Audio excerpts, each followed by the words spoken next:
Hi scholars, welcome to video number 30. We are going to shift gears a little bit. We're done with the unit 10. Right now we're just going to do the next 5 videos are going to be about character traits and emotions, something that we kind of looked throughout the year this year.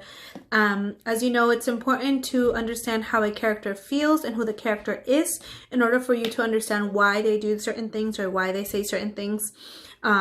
Not only that, but then the cool thing about reading books is that sometimes characters evolve throughout the story and they change at the end. So maybe a character that is considered to be mean at the beginning went through a lot of things and then they kind of changed and became nice. That's not always the case. Sometimes, for example, if you think about like Cinderella and the stepsisters were mean from the beginning and they continue to be mean throughout the whole story. But sometimes it is that case where characters change, or some characters are not as brave at the beginning of the story, but then things happen throughout their story that makes them a little bit more brave. So it's important to understand character traits and emotions. Again, you're going to see them in stories that you read, but also for yourself. Like you're going to be able to identify a lot of your emotions and a lot of like who people are. And we're going to be looking at positive and neutral and negative emotions, which, as you know, that's something that we looked at in the classroom. And again, today we're just going to review some of those emotions, and we're going to be using our charts, and we will go from there. So grab your packets and grab your pencil, and let's get started. All right, scholars. So today's focus, as I mentioned, is going to be emotions and traits, but specifically on traits. But before we do that, let's differentiate between emotions and traits. So emotions is how you feel. Say it with me. Emotions is how you feel. And we use a heart because when we think about emotions, we usually think about our heart. And then traits is who you are. So I'm just going to put my hands all the way down. Traits is who you are. So today we're going to focus on traits. And when we think about traits, we want to think about how would we describe a person or character. So for example, if we use Miss Laurie as an example, how would you describe Miss Laurie? Well, we can describe her as someone that is nice, responsible, funny, enthusiastic. So that's who she is. She always has a smile on her face, so we can describe her as enthusiastic. She always is willing to help out, so we can describe her as nice. She's always making sure that things are turned in on time, so we can describe her as responsible. So traits is something that you can describe a character, who they are. It's not something that they do for a small period of time. It's something that they do all the time, like always, the majority of the time. So she always has a smile on her face, so that's why we describe her as enthusiastic. But I mean, as humans, we are allowed to make mistakes or to do something that usually doesn't fall in a trait. However, that doesn't define us as a person. It will if we do it over multiple times. So if you think about it, traits is something that you exhibit for a long period of time. So if you're nice, you're usually nice for your whole life. So sometimes like it's a trait, you want to think about it like it doesn't change. Emotions are always changing. Emotions change all the time. You're not always happy. You're not always sad. Sometimes you're happy for a little bit, and then you're sad because something bad happened, and then you're happy again because your problem got fixed. So emotions are like constantly changing. Traits, you're the same for a long period of time. So someone that is nice, again, as I mentioned, is nice throughout their entire life. So when someone is mean, though, sometimes maybe they change. Maybe they're mean at the beginning and maybe they change into nice, but they have to exhibit those actions for them to be described as someone nice. So you can't just do one nice thing and be like, oh, she's nice. No, like you have to do multiple things, or the character has to show different actions in order for us to describe them a certain way. And again, the traits usually stay the same for a long period of time. Can you change? Yes, absolutely, especially if you want to change for the better. But sometimes it just doesn't happen. Again, you have to look at what's going on, and you have to think, okay, did their actions change? That means that their traits might change. But again, usually it stays the same for a long period of time. Versus emotions, it's like up and down all the time. Sometimes you're angry, sad, happy, mad, joyful, excited. Like it depends on what's happening in your life. So today we're going to focus on traits, and I want you to use those traits that you learn and think, would I describe my family member like this? Would I describe my mom as nice, or my dad as hardworking, or vice versa? You want to think of it as that way, and I want you to put these traits into practice when you're describing other people. So we're gonna look at our chart, and we're gonna write down some examples and talk a little bit about it, and then we will go on from there. All right, scholars, so we're still working on second grade reading comp packet, May 1st to the 21st, but we're gonna go all the way to the back where you see the character traits chart. So it's going to be right behind this page, right behind your test prep, actually. So we're going to focus on nice, confident, and smart today. And I actually went ahead and wrote down the words because it's a little bit more harder for me to be writing as I'm recording. So I want you to take a moment. We're going to focus on nice right now. We're going to start off with nice. Take a moment to pause and write these words down, and then hit play when you're ready to move on.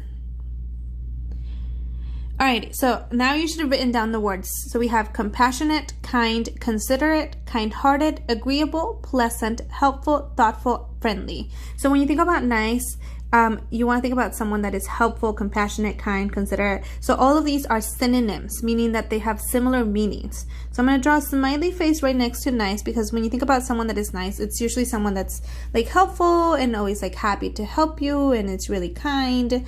So go ahead and draw your smiley face. And then let's talk a little bit more about these character traits. So nice is considered to be a positive character trait. Someone that is nice means that it has a positive trait. They are compassionate. That means that they care about others. Kind, same thing. Someone that is kind cares about others. Considerate means that they think about others, people's feelings before they do or say something. Kind-hearted, same thing. They have a good heart. Agreeable means that they tend to agree a lot. They don't argue or are disrespectful. Pleasant, meaning that they're nice people to be around because they're always so happy and nice. Helpful, someone that's willing to help you no matter what. Thoughtful, that means that they think of others or they think of people. Friendly, someone that's like, again, nice, someone that it's easy to be friends with because of how nice they are. So when you think about nice, you want to think about all these synonyms to it, you know. An example of someone that's nice, again, I would describe Miss Aria as nice, or Mr. Bello as someone that is nice. Mr. Bello definitely portrays a lot of these traits, if not all of the traits. You know, she's very compassionate. She cares about people's feelings. She's helpful. She's always willing to help you. Thoughtful means she's always thinking about you. She's considerate. She thinks about people's feelings before she says or does anything. So that's an example of someone that is nice. So these are all positive traits. These are ways to describe a character. Again, compassionate, someone that cares about others. Kind, someone that is nice. Considerate, someone that thinks about others before saying or doing something. Kind-hearted, kind, very similar. Agreeable, again, someone that's like usually agrees with you. Pleasant, again, that's someone that's usually really good to be around with because of their personality. They have such a positive, like, nice personality. Helpful, again, someone that is willing to lend a hand. Thoughtful means that they're full of thoughts. They think about you all the time or about others all the time. And then friendly, again, someone that is nice and open to making friends. So these are all positive traits. And again, these traits fall under nice. Alrighty.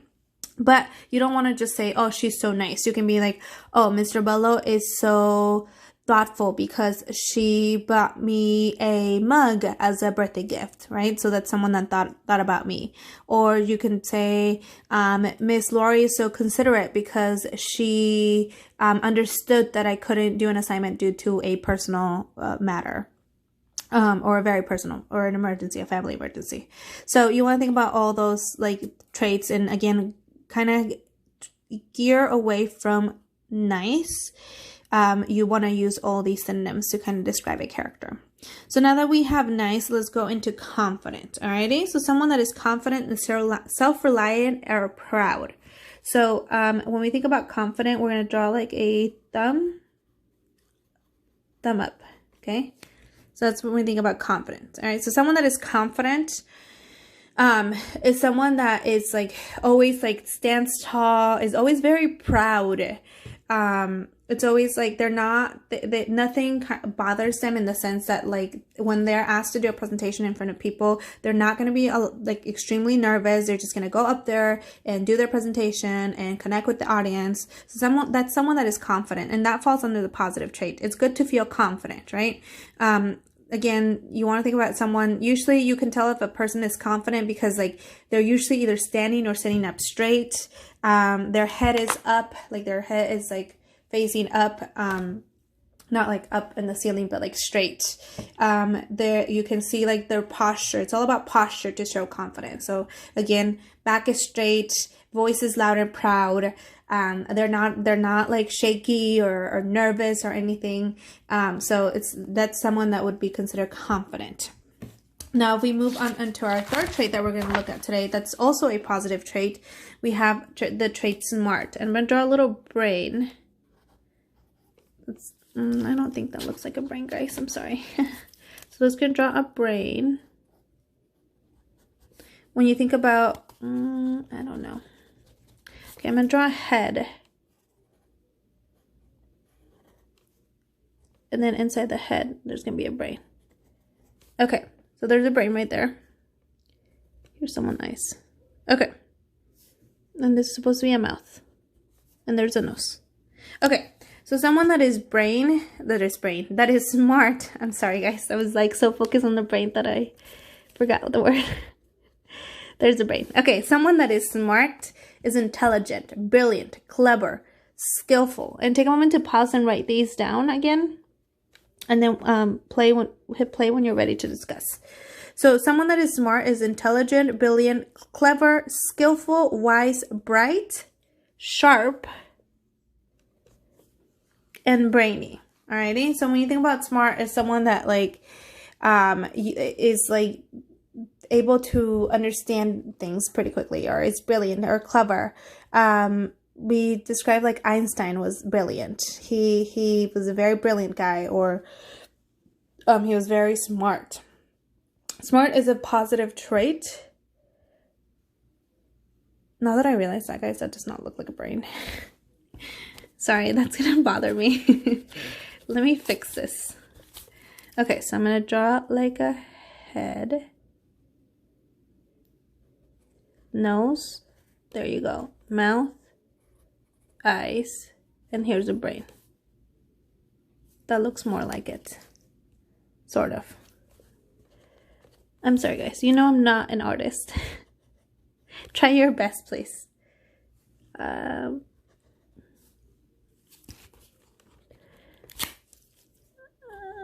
Okay. Okay, something like that. Alrighty. So, sorry guys, I got distracted. It was bothering me that it did not look. It still doesn't look perfect, but I tried my best. Okay, so going back into smart. We know that someone that is smart, it can be described as intelligent, brilliant, clever, skillful, wise, bright, sharp, brainy, sensible, and keen. So let's look at some of these words a little bit closely. So someone that is smart is someone that uses their brain to help them learn each day. Alrighty, so when we think about intelligent or brilliant, we want to think that those are synonyms to smart. So when you say, sometimes you might hear, if a person comes up with an idea, sometimes you might hear the word, oh, that's brilliant. That means that that's a really good idea. Or bright. When I think about bright, you think about like a light bulb. So if you say someone is bright, I think to myself that they're so smart, they shine like a light bulb. Then we have keen. Keen is an interesting word. Sometimes you might hear someone say, wow, she has a keen mind. That means that her mind is smart. And we have sensible. So sensible, which is right here. Then we have sensible. Sensible means that you're not only smart, but you know when something is right and when it's wrong. Someone who's sensible knows that when it's 115 degrees in Phoenix, she should wear shorts, not a winter jacket. Or he should wear shorts, not a winter jacket. So that's when you think about something that's sensible, that makes sense. Alrighty. And then again, we have the rest of the words are all like synonyms of the word smart. Sharp is someone that's like very quick to think, like they think very quickly, they're very sharp. And then wise, when you think about wise, you usually have like the older you are, the wiser you are. So the more knowledgeable you are, just because of life experience. So when you think about wise, you usually describe someone that knows a lot of things. All right.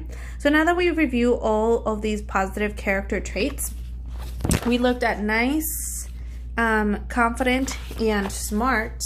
So now that we looked at those, your challenge is while you're reading, make sure that you are paying attention to this character and think about if any of these traits could be used to describe those characters. So see, is your character nice or confident or smart? But not only that, try to use the synonyms for it, and make sure that you're giving examples. Don't forget to always give an example. So Lucy is nice because or Robert is confident because So you just want to give that character trait in an example using your text.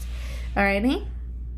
So that is our lesson for today. Again, all you had to do was write down those traits, and then you're gonna go back, and while you're reading, whether it's through Epic or books that you have at home, or while your parents are reading to you, depending on what the reading looks like at your house, again, think about these traits and use one of them at least throughout the week, either to describe a character, if you see a character, and always give that reason, as I gave you that example with Mr. Willett, or even with Mr. Bella, where I told you about her being thoughtful because she gave me my favorite color mug, or she knows I love coffee, so there she's thinking about everything that she knows about me. So use these traits to describe characters that you're reading throughout the story. Maybe you might not come across a character that is compassionate or nice or confident or smart, but if you do, again, don't forget to use those traits. We will be looking at a story at the end of these lessons so that we can apply what we've learned. So again, that is it for today, and I will see you on the next video.